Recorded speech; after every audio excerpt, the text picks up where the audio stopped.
Pessoal, essa é uma videoaula com a correção das atividades da segunda semana do volume 3. Vamos fazer a correção aí das atividades então. A número 1. Observe o mapa no texto acima e faça o que se pede. A. Anote em seu caderno os nomes das respectivas áreas de influência dos principais polos políticos e econômicos mundiais do início do século XXI. Bom, aí eu coloquei os Estados Unidos, União Europeia, Japão e China, né? Aí, os Estados Unidos com uma influência maior sobre a América, como um todo, toda a América. A União Europeia sobre a Europa toda, principalmente a Europa, parte mais ocidental da Europa e na África.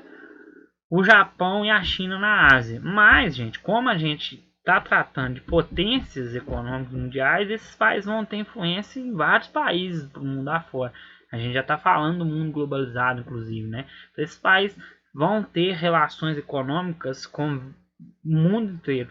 Então, a influência deles não vai se restringir só àquelas áreas ali que estão marcadas no mapa. Inclusive, eu nem escrevi a área de influência deles, porque a área de influência de uma potência econômica mundial é o mundo.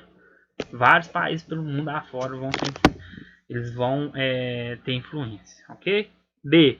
Compare esse mapa com o mapa da semana passada e anote o que observou sobre a posição dos Estados Unidos, da Europa Ocidental e do Japão no cenário mundial. Bom, gente, o mapa da semana passada era um mapa que trazia o mundo bipolarizado. E o mapa dessa semana é o mapa que traz as potências econômicas, né, mundiais, na hierarquia mundial do início do século XXI, né, no começo desse século que a gente está. Então, no mapa bipolarizado, a gente observa apenas duas superpotências, né, que é duas superpotências daquela época, Estados Unidos e União Soviética, e a posição dos outros países em relação a isso. Já no mapa no início desse século, várias superpotências econômicas, né? E aí pede para falar sobre esses países e o continente europeu, a parte ocidental do continente europeu especificamente. Os Estados Unidos, ele era uma potência, continua como uma potência mundial, mas no mapa da semana anterior ele dividia a hierarquia mundial da economia apenas com a União Soviética. No mapa dessa semana a gente já vê vários outros países dividindo o topo dessa hierarquia econômica do mundo, né? O Japão, no mapa da semana passada, ele se encontrava como um país capitalista ainda subdesenvolvido, né? Se recuperando, inclusive, da devastação que ele sofreu da Segunda Guerra Mundial, né? Que ele sai derrotado na Segunda Guerra Mundial, junto com a Itália e a Alemanha. Então não era um país, era um país que estava já começando uma certa recuperação, né? Mas não nada de ser um país ainda desenvolvido. Já no início do século XXI, né, no início desse século, ele já desponta como uma das superpotências mundiais, né? Ele está nesse topo hierárquico aí, econômico mundial. Hoje é uma das potências, não só dentro da Ásia, mas no mundo como um todo, né? Já a Europa Ocidental era formada por países capitalistas ricos, continua isso, né? Mas que atualmente eles têm maior destaque no cenário mundial, até mesmo por causa do fortalecimento da União Europeia. Aí eu cito inclusive a Alemanha, que naquele mapa da semana passada, com o mundo bipolarizado, ela se encontrava dividida, né? Entre a Alemanha Oriental e a Alemanha Ocidental. A Alemanha Ocidental sobre o regime e influência do sistema capitalista dos Estados Unidos, e a Alemanha Oriental sobre o sistema comunista, né, e influência da União Soviética. Então era um país que nem tinha identidade própria, né? Era um país que saiu derrotado da Segunda Guerra Mundial, totalmente devastado, destroçado. E no início do século XXI e até hoje atualmente se desponta, né, como os países europeus aí na hierarquia mundial, sendo ela até um destaque dentro dos próprios países europeus, né? É um país que se reestruturou bastante. Eu testei ela aí por isso. Então vamos lá, gente. 2. Observe a imagem abaixo. Aí é uma imagem feita, né, do Muro de Berlim, a reconstrução de algumas partes que eles fizeram do Muro de Berlim para ter um registro histórico, cultural, né, desse símbolo da Guerra Fria. O Muro de Berlim está de volta meio século depois de ser construído, 2 décadas após a sua destruição. Algumas partes do muro que dividiam a cidade de Berlim estão sendo reconstruídas para a posteridade, para a alegria dos turistas que buscam ter uma visão de como era a cidade durante a Guerra Fria. O que chama sua atenção nesse contexto?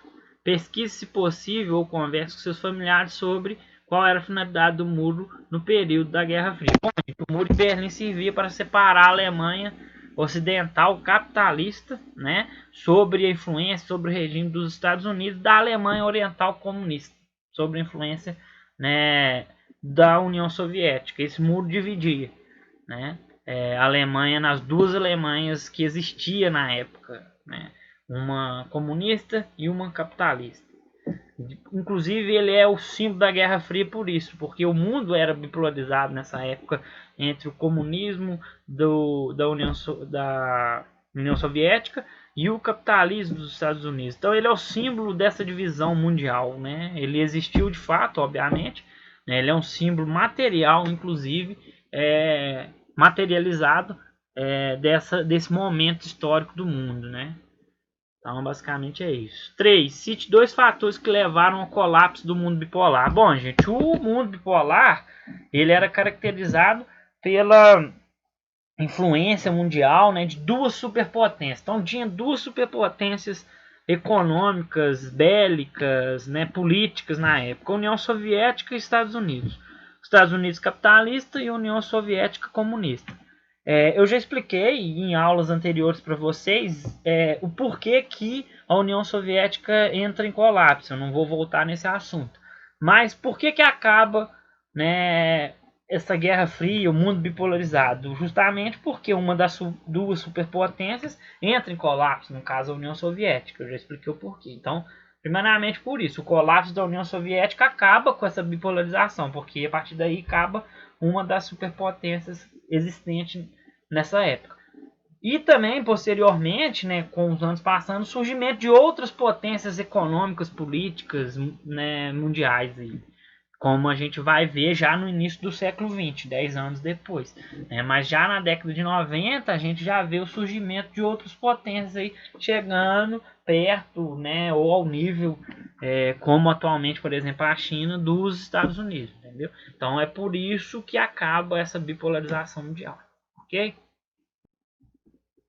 Atividade 4. Observe a tabela. Aí tem uma tabela que traz as maiores economias do mundo no ranking do PIB, né? Tá em bilhões de dólares. De 1950 a 2013. Aí traz Estados Unidos, a Rússia, Japão, Alemanha, Reino Unido, França e China. A Rússia, por alguns períodos, sendo representada pela União Soviética, né? E, inclusive são os períodos de os maiores números aí que vai ter na economia da Rússia vai ser justamente nessa época. E atualmente também, né? Mencione o papel das novas potências para a crise da bipolaridade e o nascimento da nova ordem mundial. Bom, gente, a gente até falou, né? Essa pergunta é um pouco repetitiva com a 3, né? Parece até um pouco. As novas potências econômicas mundiais, né, que elas vão se tornar mundiais, elas vão fazer com que o mundo não seja mais bipolarizado, ou seja, o mundo não vai ter apenas dois países comandando a economia, influenciando o mundo todo.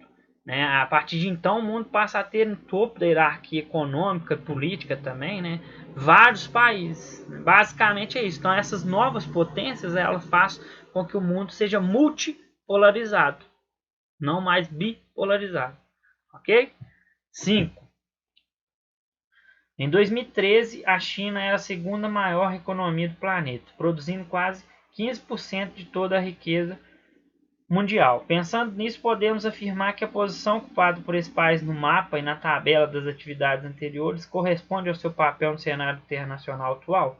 Apresente argumentos que justifiquem sua resposta e procure em sua casa produtos que tenham sido fabricados por esse país. Registre no seu caderno. Bom, gente, não, a gente pode falar que não, porque hoje a China ela não está no segundo lugar dessa hierarquia mundial econômica. Ela está junto com os Estados Unidos aí no primeiro lugar mesmo.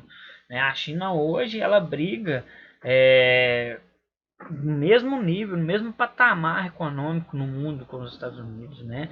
Ela tem parceiros comerciais de grande influência, assim como os Estados Unidos. Então, hoje ela ocupa essa primeira posição junto com os Estados Unidos. E hoje também ela produz mais do que a 15% só da riqueza mundial. Só não, né? 15% da riqueza mundial já é algo significativo, mas ela produz mais ainda hoje em dia. Inclusive, em questão do Brasil, a gente pode ver que vários produtos que estão presentes no nosso dia a dia, no nosso país, advêm da China, né? A gente, pelo menos até então, até os últimos governos, né? O governo atual nem tanto, mas os últimos governos tinham uma aproximação econômica e comercial muito grande com a China, ok? Então é isso aí, pessoal.